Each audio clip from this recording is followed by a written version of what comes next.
Welcome to ప్రజా express news. బులెటిన్ల ముందుగా headlines.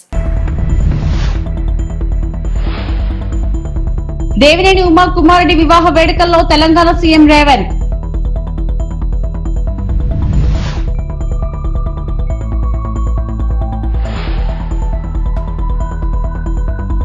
Simhachalam ఘటన దురదృష్టకరం, హోంమంత్రి అనిత.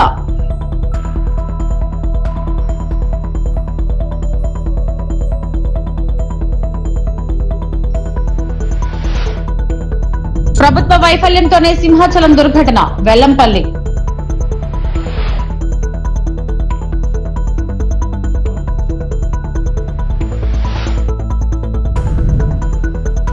యాదగిరిగుట్ట శ్రీ లక్ష్మీనరసింహస్వామి సేవలో రాజేంద్ర ప్రసాద్.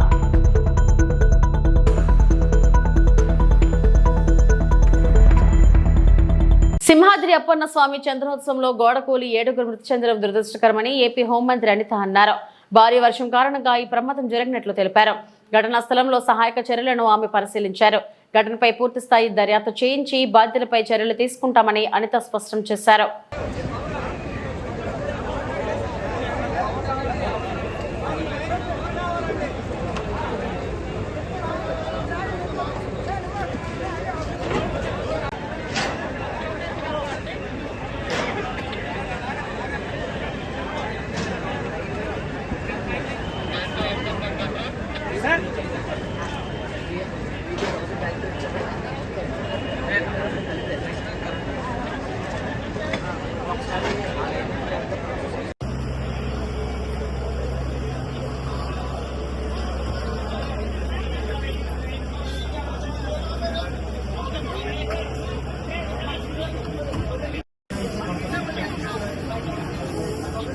నిజరూప దర్శనం రోజున ఎర్లీ మార్నింగ్ మనకి 2:33 మధ్యలోనే ఇన్సిడెంట్ అనేది జరిగింది. యాక్చువల్గా ఇన్సిడెంట్ కూడా 2 o'clock చాలా హెవీ రైన్ ఒకటి స్టార్ట్ అయింది. అందరికీ తెలుసు, చాలా పెద్ద గాలి దుమారంతో చాలా ఉరుములు మెరుపులతో కూడిన భారీ వర్షం అయితే వచ్చింది. ప్రాథమిక నివేదిక ప్రకారం వర్షం ఏదైతే వచ్చిందో వాటర్ అంతా కూడా ఆ లూజ్ సాయిల్ వాటర్ అంతా కూడా కొంచెం లోపల దిగి ఆ గోడ కూలింది అన్నది ఒక ప్రాథమిక సమాచారం ప్రకారం వచ్చిన నివేదిక. ఇంకా కూలంకషంగా మా వాళ్ళందరూ కూడా ఎంక్వైరీ చేస్తున్నారు. అట్ ద సేమ్ టైం అక్కడ 300 రూపీస్ క్యూ లైన్, ఆ క్యూ లైన్ అక్కడ జస్ట్ కరువు ఉంటుంది అనమాట. అంతవరకు అంత హెవీ క్రౌడ్ కూడా లేరు. ఫస్ట్ కరువు మూలాన ఒక జస్ట్ కొంచెం క్రౌడ్ అక్కడ ఉన్నారు. అది మూవ్ అవుతూనే ఉన్నారు, ఎక్కడ కూడా మనకి ఆగిపోవడం కానీ అంటూ ఏం లేదు. చాలా అన్ఫార్చునేట్ థింగ్, ఆ గోడ పడిపోవడం వలన సుమారుగా 7 ప్రాణాలు కోల్పోవడం జరిగింది. అందులో 4 పురుషులు ఉన్నారు, 3 స్త్రీలు ఉన్నారు. ఇంకా మిగతా రెస్క్యూ ఆపరేషన్స్ కూడా జరుగుతున్నాయి. ఈ సంఘటన జరిగినది అని తెలిసిన వెంటనే ఇమీడియట్గా ఎస్డిఆర్ఎఫ్ బృందాలు, ఫైర్ డిపార్ట్మెంట్, పోలీస్ డిపార్ట్మెంట్, అదేవిధంగా ఇక్కడ పనిచేస్తున్న వాలంటీర్స్ చిన్నపిల్లలైనా వాళ్ళకి చేతులకి దండం పెట్టాలి. నిజంగా వాలంటీర్స్ అయితే ఇమీడియట్గా కొంతమందిని బయటకు తీసుకొచ్చి అప్పటికప్పుడు హాస్పిటల్ కూడా తరలించారు. ఎన్డీఆర్ఎఫ్ టీం కూడా ఆన్బోర్డ్ అయింది. ఎన్డీఆర్ఎఫ్ టీములు 2, ఎస్డిఆర్ఎఫ్ టీంలో ఒక 2, fire department and police department అందరూ కలిసి రెస్క్యూ ఆపరేషన్స్ కూడా చేస్తున్నారు. మొత్తం అంతా క్లియర్ చేస్తున్నారు అందరూ కూడా. నిజంగా చనిపోయిన వాళ్ళ కుటుంబాలందరికీ కూడా ప్రగాఢమైన సంతాపం తెలియజేసుకుంటున్నాం. గవర్నమెంట్ తరఫున కూడా మ్యాక్సిమం అన్ని ప్రికాషన్స్ తీసుకున్నాం. కేవలం ఈ భారీ వర్షము, అదేవిధంగా ఈ గాలి దుమారం వల్ల మ్యాక్సిమం జరిగిన ఇన్సిడెంట్, ఇది ఒక యాక్సిడెంట్. దయచేసి ఇంకా ఫర్దర్గా డీటెయిల్స్ అన్ని వస్తాయి. అన్ని యాంగిల్స్ నుండి మేము దర్యాప్తు చెప్తామండి. ఇది ఏ టైంలో కన్స్ట్రక్ట్ జరిగింది, ఏ స్కీమ్లో కన్స్ట్రక్ట్ జరిగింది, ఎవరు కాంట్రాక్టరు, ఎవరు ఇంజనీరు, ఎవరు క్వాలిటీ కంట్రోల్ ఎవరు చేశారు, ఎవ్రీథింగ్ మేము ఇందులో ఎంక్వైరీ చేసుకుంటాం. ఎందుకంటే ఇక్కడ ప్రాణాలు కోల్పోయారు, ఈజీగా వదిలేయాల్సిన అవసరం ఏం లేదు. ఇందులో గవర్నమెంట్ కూడా చాలా సీరియస్గా ఉంది. అన్ని కోణాల్లో నుంచి కూడా మేము విచారణ జరుపుతాం. ఎవరైతే బాధ్యులు ఉన్నారో బాధ్యులు కఠినంగా శిక్షించే ప్రక్రియ గవర్నమెంట్. ఇప్పుడు ఇంకా మేము ఐడెంటిఫై చేసుకుంటున్నాం. కంపల్సరీగా గవర్నమెంట్ నుంచి వాళ్ళు ఇంజురీస్ అరౌండ్ ఒక 3 members అనిపిస్తున్నారు. ఇంకా మనకి లిస్ట్ వస్తుంది. దేవస్థానం అధికారులు నిర్లక్ష్యమే, ఎందుకంటే ఒకసారి ఎంతమంది భక్తులు వస్తారని తెలిసింది, సరైన ప్రికాషన్స్ తీసుకోలేదు. నేను ప్రికాషన్స్ విషయంలో ఒక 2 days బ్యాక్ 3 days బ్యాక్ అంటే ఈ క్యూ లైన్లు మొత్తం ఆ క్యూ లైన్ అన్నీ మేము చెక్ చేసుకోవడం జరిగింది. ఇది అన్ఫార్చునేట్ థింగ్. అక్కడ గోడ ఉంది, గోడ ఉంది. ఆ గోడ పిల్లర్తో కట్టాడా, సిమెంట్తో కట్టాడా, బ్రిక్తో కట్టాడా అన్నది ఎవరు కూడా మేము చూసుకోవడానికి. కానీ విషయం ఏంటవుతుందంటే అక్కడ విపరీతంగా వర్షం పడింది. మీకు తెలుసు, మీరు ఆ టైంలో ఉన్నారు. నేను కూడా వర్షంలో తడుచుకుని దర్శనం చేసుకుని వచ్చాను. నేనే కాదు, పట్టు వస్త్రాలు సమర్పించడానికి వచ్చిన రెవెన్యూ మినిస్టర్ గారు కూడా వర్షంలో తడుచుకుని వెళ్ళారు. భారీ వర్షం తడుచుకుని వెళ్ళాము. ఈ వర్షం నేను దర్శనం చేసుకుని బయటకు వచ్చాను. ఇలా ఇన్ఫర్మేషన్ వచ్చింది గోడ కూలిందని. 1 or 2 ఇంజురీస్ అన్నారు. అయినప్పటికీ కూడా నేను వచ్చి చూస్తానని చెప్పి నేను పుట్అవుట్ వచ్చాను. అప్పటి నుంచి ఇప్పటి వరకు మేము ఇక్కడే ఉండడం జరిగింది. అంటే ఎక్కడ కూడా రెస్క్యూ ఆపరేషన్స్లో కానీ నిర్లక్ష్యం వహించడం కానీ ఎక్కడ కూడా నేను చేయలేదు. ఇమీడియట్గా క్షతగాతులు ఎవరైతే ఉన్నారో వాళ్ళందరినీ కూడా హాస్పిటల్కి తీసుకెళ్ళి మేము పంపించడం జరిగింది. మిగతా రెస్క్యూ ఆపరేషన్స్ కూడా జరుగుతున్నాయి. ప్లీజ్ మిగతా అన్ని కార్యక్రమాలు చూసుకోవాలి. మాజీ మంత్రి దేవినేని ఉమామహేశ్వరరావు కుమారుడి వివాహ వేడుకలో తెలంగాణ సీఎం రేవంత్ రెడ్డి పాల్గొన్నారు. నూతన వధూవరులు నిహార్ సాయి నర్మదను ఆశీర్వదించారు. వివాహ వేడుకల్లో నారా భువనేశ్వరి, మంత్రి లోకేష్ సహా పలువురు మంత్రులు, రాజకీయ ప్రముఖులు పాల్గొన్నారు. ముందుగా వివాహ వేడుకల్లో పాల్గొనేందుకు విజయవాడ చేరుకున్న రేవంత్ కు మంత్రులు పయ్యావుల కేశవ్, నిమ్మల రామానాయుడు, బీసీ జనార్దన్ రెడ్డి, మచిలీపట్నం ఎంపీ వల్లభనేని బాలశౌరి స్వాగతం పలికారు.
గుంటూరు జిల్లా తెలుగుదేశం పార్టీ కార్యాలయంలో ప్రతిపాడు నియోజకవర్గ కూటమి పార్టీల నాయకులు, కార్యకర్తల సమావేశంలో మంత్రి ఆర్ నిమ్మల రామానాయుడు పాల్గొనడం జరిగింది. కార్యక్రమంలో ప్రతిపాడు ఎమ్మెల్యే బోర్ల రామాంజనేయులు, చంద్రగిరి ఎమ్మెల్యే పులవర్తి నాని, తాడికొండ ఎమ్మెల్యే తెనాలి శ్రావణ్ కుమార్లతో కలిసి పాల్గొనడం జరిగింది. అమరావతి పునర్నిర్మాణ సభ విజయవంతం చేయడం కోసం అందులో ప్రతి నియోజకవర్గం నుంచి కూడా పెద్ద ఎత్తున మనందరం కూడా భాగస్వాములు కావాలనేటువంటి ఆలోచనలో భాగంగానే ఈరోజు మన నియోజకవర్గం మేము కూడా రావడం జరిగిందని చెప్పి తెలియజేసుకుంటూ ఉన్నాం. ఆ రోజు 2014 సంవత్సరంలో ఎవరు ఊహించినటువంటి స్థితిలో ఆ రోజు రాష్ట్ర విభజన జరిగినటువంటి పరిస్థితులు, కనీసం ఆంధ్రప్రదేశ్ రాష్ట్రానికి రాజధాని ఎక్కడుందో కూడా చెప్పకుండా విభజన జరిగినటువంటి స్థితిలో రాష్ట్రాన్ని విభజిస్తే నీటి సమస్యలు ఏ రకంగా సాగు రంగంలో వస్తాయనేటువంటి విషయాల మీద కూడా కనీసం ఆలోచన కూడా చేయకుండా ఆ రోజు రాష్ట్రాన్ని విభజన చేసినటువంటి పరిస్థితుల్లో ఆ రోజు రాష్ట్రం ఏకమొత్తంగా ఇటువంటి విపత్కరమైనటువంటి పరిస్థితుల్లో చంద్రబాబు నాయుడు గారి లాంటి ఒక పరిపాలన దక్షత, ఒక అనుభవజ్ఞుడైనటువంటి వ్యక్తి రాష్ట్రానికి అవసరమని చెప్పి ఆ రోజు 2014లో చంద్రబాబు నాయుడు గారిని ముఖ్యమంత్రిగా మనందరం కూడా గెలిపించుకోవడం జరిగింది. ప్రపంచ చరిత్రలో ఎక్కడా లేనిటువంటి విధంగా, ఎందుకంటే ఆ రోజు ఒక్క మాట మీద 33,000 ఎకరాలు, ఒక చిన్న లాఠీ చార్జీ లేకుండా, చిన్న పోలీస్ ఇన్ఫ్లుయెన్స్ లేకుండా మరి ఇలా పెద్ద ఎత్తున రాజధానికి రైతులు తమ విలువైన భూములు త్యాగం చేసి ఇచ్చారని అంటే అది చంద్రబాబు నాయుడు గారి మీద నమ్మకం, ఆయన మీద ఉన్నటువంటి విశ్వాసం. ఆ రోజు నేను కూడా అసెంబ్లీలో ఉన్నాం 14-19లో. రాజధానికి కనీసం 30,000 ఎకరాలు పైబడి ఉండాలని అసెంబ్లీ సాక్షిగా ఆ రోజు జగన్మోహన్ రెడ్డి చెప్పినటువంటి పరిస్థితి ప్రతిపక్షంలో. ఆయన గాని, ఆయన దగ్గర ఉన్నటువంటి నాయకులు గాని అందరూ కూడా చెప్పారు పదే పదే, జగన్మోహన్ రెడ్డి మగోడు, అందుకే రాజధానిలో ఇల్లు కట్టుకున్నాడు, ఒక్క అంగుళం కూడా అమరావతి కదలదు అని చెప్పి ఆ రోజు 2019 ఎన్నికల ముందు మనందరినీ కూడా నమ్మించి మోసం దగా ఏ రకంగా అధికారంలో వచ్చాక చేశాడో మేము గుర్తు చేసుకోవాలన్నటువంటి పరిస్థితి ఉంది. అమరావతి కాదు 3 ముక్కలు అన్నాడు. కొన్ని 3 ముక్కలైనా ఎక్కడ ఒక ఇటు ముక్క పెట్టాడంటే అది లేదు, అమరావతి లేదు, అటు 3 ముక్కలు లేవు.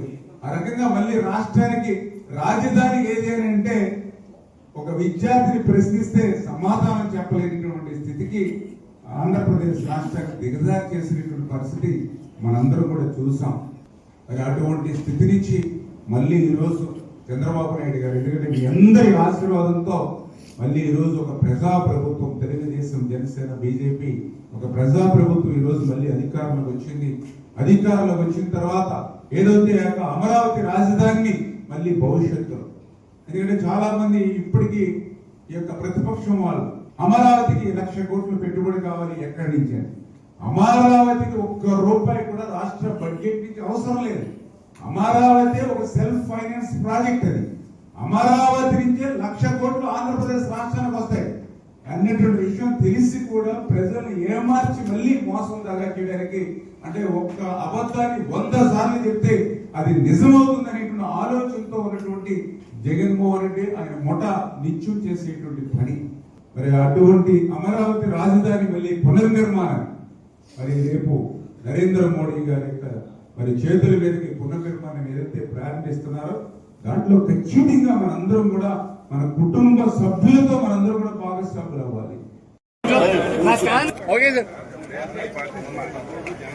పిసిసి రాష్ట్ర అధ్యక్షురాలు షర్మిలను పోలీసులు గృహ నిర్బంధం చేశారు. మే 2న ప్రధాని మోడీ అమరావతి పర్యటన నేపథ్యంలో ఉద్గండ రాయనిపాలెంలో 2015లో ప్రధాని మోడీ శంకుస్థాపన చేసిన ప్రాంతంలో పర్యటిస్తారని షర్మిల ప్రకటించారు. అప్రమత్తమైన పోలీసులు షర్మిలను విజయవాడలోని ఆమె నివాసంలో గృహ నిర్బంధం చేశారు.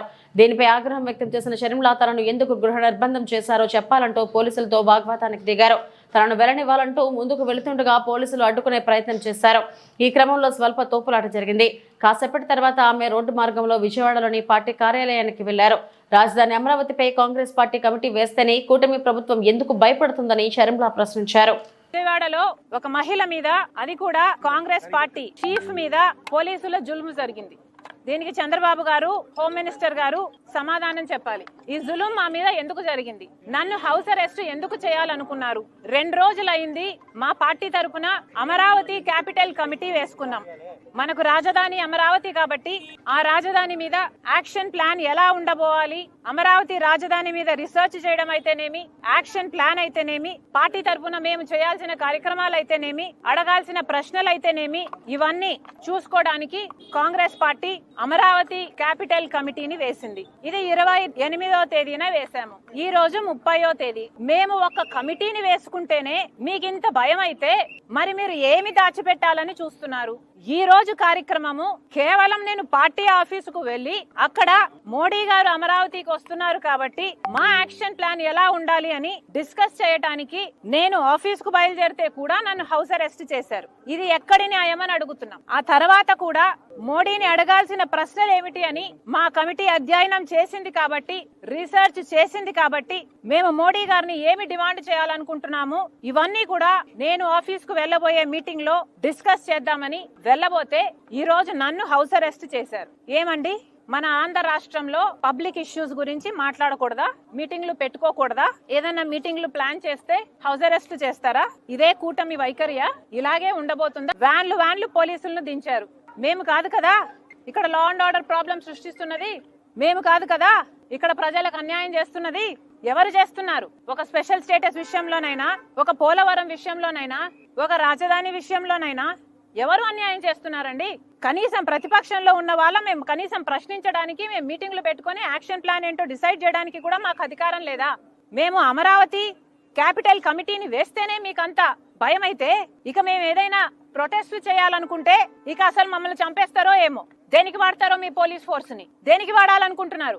మీకు గులాంగిరి చేయించుకోవాలనుకుంటున్నారా? కూటమి సర్కార్ ఆన్సర్ చెప్పాలి. ఇది చాలా చాలా అన్యాయం. ఇంకోసారి నెవర్ డూ దిస్. మీ పోలీసులు వచ్చారు, నన్ను హౌస్ అరెస్ట్ చేశారు, ఆ క్రమంలో నా మీద చెయ్యి కూడా వేశారు. This is not right. మహిళల మీద దిస్ కెనాట్ బి టాలరేటెడ్. ఇది మీకే అవమానకరం. Never ever do this again. House arrest ఎందుకు చేస్తారండి? మాకు ఏ హక్కు లేదండి? ధర్నాలు చేసుకునే హక్కు లేదా? ప్రొటెస్ట్లు చేసే హక్కు లేదా? ప్రజల తరపున ప్రశ్నించే హక్కు లేదా? నియంతల్లా మారకండి. This is not right. మీకున్నది police force, law and order కాపాడడానికి. ఇప్పటికే మహిళల మీద జరిగే అత్యాచారాలలో ఆంధ్ర రాష్ట్రం 3వ స్థానంలో ఉంది. మీ శ్రద్ధ, మీ దృష్టి అంతా ఆడవాళ్ళను రక్షించడంలో పెట్టండి, ఆడవాళ్ళ మీద చేతులు చేసుకోవడంలో కాదు. ఇది అన్కాన్స్టిట్యూషనల్ కాదా? కాన్స్టిట్యూషన్ నాకు రైట్ ఇవ్వలేదా? నా ఇంటి నుంచి నేను బయటికి పోవడానికి పోలీసుల పర్మిషన్ కావాలా? కూటమి పర్మిషన్ కావాలా? సింహాచలం శ్రీ వరాహలక్ష్మీ నరసింహస్వామి చంద్రోత్సవంలో పాల్గొని స్వామివారి నిజరూప దర్శనం కోసం వెళ్లిన భక్తులు 7 గోడకూలి దుర్మరణం చెందడం దురదృష్టకరమని దేవాదాయ శాఖ మాజీ మంత్రి వెల్లంపల్లి శ్రీనివాస్ అన్నారు. సింహాచలం దుర్ఘటనకు ఖచ్చితంగా ప్రభుత్వ వైఫల్యమే కారణమని హైదరాబాద్లోని తన నివాసంలో మీడియాతో మాట్లాడిన ఆయన స్పష్టం చేశారు. సింహాచలం ఆలయంలో ఏటా ఆన్వాయితీగా జరిగే చందనోత్సవాన్ని నిర్వహించడంలోనూ కూటమి ప్రభుత్వం ఘోరంగా విఫలమైందని, కూటమి పార్టీలు హిందువులను ఓటు బ్యాంకుగానే వాడుకుంటున్నాయని, దేవాలయాల సంరక్షణ వాటి అభివృద్ధితో పాటు హిందువుల మనోభావాలు కాపాడడంలో ఈ ప్రభుత్వం తీవ్ర నిర్లక్ష్యం చూపుతోందని అన్నారు. హిందువులు ఎవరైతే భక్తులు ఉన్నారో వాళ్ళకి సౌకర్యాలు కల్పించడంలో కానీ పూర్తిగా కూడా నిర్లక్ష్యం వహిస్తుంది. దీనికి ఉదాహరణగా చెప్పాలంటే మనం 2014 నుంచి 19 వరకు కనుక చూసుకుంటే ఆ రోజున ఎన్డీఏ కూటమి ప్రభుత్వం దుర్మార్గంగా కృష్ణ పుష్కరాలని చెప్పని విజయవాడ నగరంలో ఎన్ని దేవాలయాలు కూల్చేశారు. ఆ దేవతామూర్తుల్ని మున్సిపల్ కార్పొరేషన్ వ్యాన్లలో తరలించడం మనం చూసాం. మున్సిపల్ చెత్త బండుల్లో దేవుడి విగ్రహాలు తీసుకెళ్లిన పరిస్థితి 2014 నుంచి 19 టైంలో చూసాం. అలాగే గోదావరి పుష్కరాల్లో దాదాపుగా సుమారుగా 29 మంది పబ్లిసిటీ పిచ్చి కోసం 29 మంది చనిపోయడం చూశాం. ఇలా దుర్మార్గంగా కూటమి ప్రభుత్వం వచ్చిందంటే హిందూ భక్తులందరికీ కూడా చనిపోవడం అనేది ఒక ఆనవాయితీగా ఈ కూటమి ప్రభుత్వం పనిచేస్తుంది. అదేవిధంగా ఈరోజు సింహాచలంలో 7 చనిపోవడం అనేది ఇది ఎంతవరకు సమంజసం? కూటమి ప్రభుత్వం ఏం చేస్తుంది? ఏర్పాట్లు సింహాచలం దేవాలయంలో ఎందుకు ఏర్పాట్లు చేయలేదు? ఏదో చంద్రోత్సవానికి చంద్రబాబు గారు వస్తారు, పవన్ కళ్యాణ్ గారు వస్తారు, వీఐపీలు వస్తారని చెప్పని అడావుడిగా నాసు రకంతో ఒక గోడ నిర్మించారంట. అది 4 రోజుల్లో గోడ నిర్మించారంట. భక్తులు చనిపోవాల్సిన పరిస్థితి. అంటే లక్షలాది మంది భక్తులు వచ్చేటప్పుడు కనీసం నిర్మాణాలు చేపట్టే దాంట్లో క్వాలిటీ కానీ టైం కానీ చూసుకోవాల్సిన పని లేదా అంటున్నా. వీళ్ళు చంద్రోత్సవం మీటింగుల్లో చేసేది ఏంటంటే రివ్యూ మీటింగ్ ఒకసారి జరిగింది. ఆ మీటింగ్లో ఎమ్మెల్యేలు నాకు టికెట్లన్నీ, మీకు టికెట్లన్నీ, మాకు పాసులన్నీ, మాకు గౌరవం లేదని చెప్పని సాక్షాత్తు అక్కడ ఎమ్మెల్యే బండారు సత్యనారాయణమూర్తి గారు మాట్లాడారు. ఆల్రెడీ వాళ్ళు టికెట్లు పాసుల కోసం మాట్లాడారు తప్ప భక్తుల సౌకర్యాల్లో కానీ భక్తుల అక్కడ అవసరానికి కావాల్సిన పనుల్లో కానీ ఎక్కడా కూడా చొరవ చూసిన పరిస్థితి లేదు. హోమ్ మినిస్టర్ అదే జిల్లాలో ఉంటారు. అదేవిధంగా మన ఎవరో రెవెన్యూ మినిస్టర్ గారు ఉన్నారంటే అక్కడ, మరి ఎండోమెంట్ మినిస్టర్ గారు వెళ్ళారో వెళ్ళలేదో తెలియదు. కనీసం అక్కడ మహిళలు చెప్తున్నారు, ఈరోజు టీవీలో చూస్తుంటే మనకు అర్థమవుతుంది, కనీసం బాత్రూమ్ సౌకర్యాలు కూడా ఏర్పాటు చేయలేదు ఈ కూటమి ప్రభుత్వం అనేది అక్కడున్న భక్తుల నుంచి వచ్చిన ఆవేదన. ఇందులో ఏదో అపచారం జరిగిందని మాత్రం మాకు అర్థమవుతుంది. డెఫినెట్ గా ఈ కూటమి ప్రభుత్వం దేవాలయాల దాంట్లో కానీ హిందూ దేవుళ్ళలో కానీ హిందూ భక్తుల్లో ఏదో అపచారం జరుగుతుందని మాత్రం అర్థమవుతుంది. ఎందుకంటే మొన్నటికి మొన్న ముక్కోటినాడు దాదాపు 4 నెలల వస్తుంది ఇంచుమించుగా. ఎప్పుడు కూడా తిరుపతి చరిత్రలో ఎప్పుడైనా తిరుపతి చరిత్రలో 6 చనిపోయిన పరిస్థితి చూసామా? 6 చనిపోయారు. దాదాపు 40 మంది పైన పడి వాళ్ళందరికీ కూడా వివిధ రకాలుగా ఇబ్బందులు పడి వాళ్ళ ప్రాణాలు ఏం కోల్పోలేదు. అది వచ్చినప్పుడు కూడా కనీసం ఈ సింహాచలం చంద్రోత్సవానికి మనం బాధ్యత తీసుకోవాలని చెప్పని కనీసం కూటమి ప్రభుత్వం చర్యలు తీసుకోకపోవడం చాలా బాధాకరం. నేను గౌరవ డిప్యూటీ సీఎం గారికి మీ ద్వారా కోరుకుంటున్నాను, జరగని అపచారానికి మీరు దీక్షలు చేశారు, చాలా బాగానే ఉంది పని, దీక్షలు చేశారు. అది జరిగిందా జరగలేదో వెంకటేశ్వర స్వామి ఆ కోర్టులో తీర్పులు చెప్తాయి. కానీ ఇప్పుడు జరిగిన అపచారాలు టీటీడీలో 6 చనిపోయారు, సింహాచలంలో ఇప్పటికి 7 చనిపోయారు. ఇప్పుడు చేయాలి మీరు దీక్షలు, ఇప్పుడు చేయాలి మీరు సంప్రోక్షణలు. తెలంగాణలోని ప్రముఖ పుణ్యక్షేత్రం యాదగిరిగుట్ట శ్రీ లక్ష్మీ నరసింహస్వామి ఆలయాన్ని ప్రముఖ సినీ నటుడు రాజేంద్ర ప్రసాద్ దర్శించుకున్నారు. ఆలయ సిబ్బంది ఆయనకు స్వాగతం పలికి దర్శన ఏర్పాట్లు చేశారు. స్వామివారి సువర్ణ పుష్పార్చన పూజలో రాజేంద్ర ప్రసాద్ పాల్గొన్నారు. అనంతరం అర్చకులు వేదాశీర్వచనం చేసి తీర్థ ప్రసాదాలు అందజేశారు.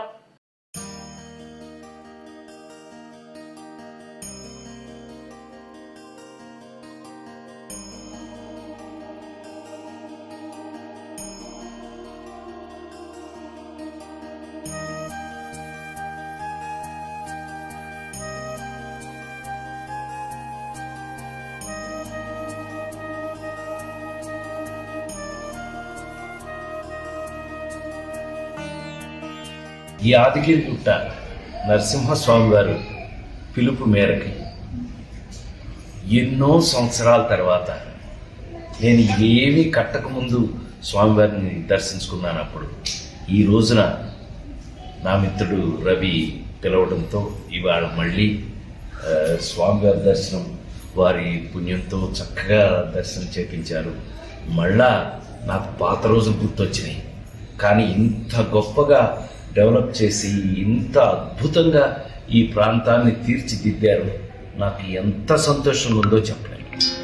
ఎందుకంటే ఇది మన ఇల్లు, మన ఇంట్లో ఒక స్వామిని మనం మరి ప్రత్యేకంగా తీర్చిదిద్దుకున్నామని మన భావన నాది. మీ అందరికీ తెలుసు, తిరుమల కొండ మీద కాటేజ్ కట్టిన ఏకైక నటుడిని నేను. అది స్వామివారి భిక్ష. అలాగే ఇవాళ స్వామి కూడా ఇవాళ నన్ను పిలిచారు అక్కడికి. మరి ఆయన ఆదేశం ఏముంటుందో నాకు తెలియదు. ఏది ఏమైనా ఇవాళ స్వామివారి దర్శనం యాదగిరిగుట్ట మరిచిపోలేని మధురానుభూతి. అంత అద్భుతంగా తయారు చేశారు ఇక్కడ. ఈ గుడి ఇలా తయారవడానికి కారణమైన ప్రతి ఒక్కరికి కూడా నా మనఃపూర్వక నమస్కారాలు తెలియజేస్తూ నేను మళ్ళీ ఊపిరి ఉన్నంత వరకు ఇక్కడికి వచ్చి స్వామివారి సేవ చేసుకోవాలని మనస్ఫూర్తిగా కోరుతున్నాను. గోవింద. రాంపచోడవరం డివిజన్ అక్రమ నాటుసారా స్థావరాలపై దాడి. దేవీపట్నం మండలం చిన్నబియ్యంపల్లి గ్రామంలో అక్రమ నాటుసారా స్థావరాలపై దాడి నిర్వహించిన దేవీపట్నం ఎస్ఐ షరీఫ్. ఈ దాడిలో నాటుసారా తయారీకి సిద్ధంగా ఉన్న పులిసిన బెల్లపు ఊట, 400 లీటర్ల దృశ్యం, నాటుసారా తయారీకి ఉపయోగించే సామాగ్రిని తగలబెట్టిన ఎస్ఐ షరీఫ్ మరియు సిబ్బంది. నాటుసారా అమ్మినా, తయారు చేసిన వారికి సహకరించిన మరియు గ్రామాల్లో బెల్ట్ షాపులు, పేకాట, కోడిపందాలు, చట్ట వ్యతిరేకమైన కార్యక్రమాలు నిర్వహించిన అట్టి వారిపై చట్టపరమైన చర్యలు తీసుకుంటామని తెలిపిన ఎస్ఐ షరీఫ్.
నేను మీ దేవీపట్నం ఎస్ఐ షరీఫ్ని.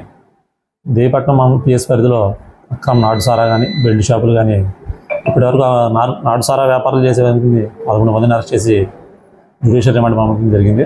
13 కేసుల్లో 14 మంది అరెస్ట్ చేయడం జరిగింది. అలాగే 300 లీటర్లు సీజ్ చేయడం జరిగిందండి. ఈ బెల్ల పూట అనేది సుమారుగా 3000 లీటర్లు ధ్వంసం చేయడం జరిగింది. అలాగే 20 బెల్ట్ షాపులపై కేసులు నమోదు చేసి 20 మందిని అరెస్ట్ చేయడం జరిగింది.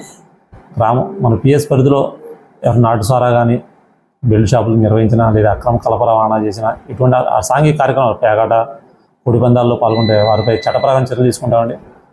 వారిపై ఉన్న కేసులను పరిగణనలో తీసుకుని ఉన్నతాధికారుల దృష్టిలో పెట్టి వారిపై షీట్లు కానీ, పీడీ యాక్ట్లు, ఈ రెంట్లో ఏది అప్లికేబుల్ అయితే వాటిని మేము ప్రాసెస్ చేస్తామండి. మహాప్రభు, ఓ కూటమి ప్రభుత్వ పాలకులారా, మా రోడ్లో ఇంకా ఎంతమంది ప్రమాదాలకు బలి అవ్వాలి?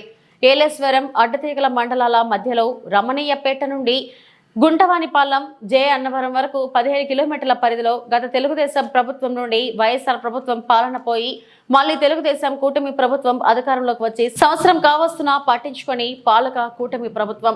కాకినాడ జిల్లా సీతారామరాజు జిల్లాల ప్రధాన మెయిన్ రోడ్. ఈ రోడ్డులో ఒక ఎమ్మెల్సీ, 2 ఎమ్మెల్యేలు ప్రయాణించే ప్రధానమైన రోడ్. కనీసం మీ అందరికీ కళ్ళు కనిపిస్తున్నాయా? కనిపిస్తే ఎందుకు ఈ రోడ్డును పట్టించుకోవడం లేదు? గత 6 నెలల క్రితం ఈ రోడ్డు వేస్తారా, గోడ కట్టమంటారా అని సిపిఐ ఎంఎల్ నాయకత్వంలో రాష్ట్ర ముఖ్యమంత్రి నారా చంద్రబాబు నాయుడుకి, ఉప ముఖ్యమంత్రి కొణిదెల పవన్ కళ్యాణ్ గారికి, మంత్రి నారా లోకేష్ వారికి వారి కార్యాలయాలకు వెళ్లి లెటర్ పూర్వకంగా వినతి పత్రం ఇవ్వడం జరిగింది అని తెలియజేశారు. అధికారులు రోడ్ల పట్ల నిర్లక్ష్య వైఖరి నశించాలి. రోడ్ల పట్ల ప్రభుత్వ అధికారులు నిర్లక్ష్య వైఖరి నశించాలి. 10 సంవత్సరాల నుంచి రోడ్ల గురించి పట్టించుకోవాలి ప్రభుత్వం. పిఎంఎల్ ఆర్గనైజింగ్ కమిటీ రాష్ట్ర కార్యదర్శిని. ప్రధానంగా ఏలాశ్రం నుండి జయన్నవరం వరకు ఉండేటువంటి రోడ్డు ఏదైతే ఉందో ఆ రోడ్డు 10 సంవత్సరాల నుంచి చెడిపోయింది. ప్రధానంగా రమణయ్యపేట నుంచి జయన్నవరం వరకు కూడా గోతులతో 10 సంవత్సరాల నుండి చాలా ప్రమాదాలు జరుగుతున్నాయి. అనేక మంది గర్భిణీ స్త్రీలు చాలా ఇబ్బంది పడుతున్నారు. ఈ గోతుల్ని ముయ్యమని ఎన్నోసార్లు ఈ తెలుగుదేశం ప్రభుత్వం వాళ్ళే ధర్నాలు చేశారు, నిరసనలు చేశారు గతంలో.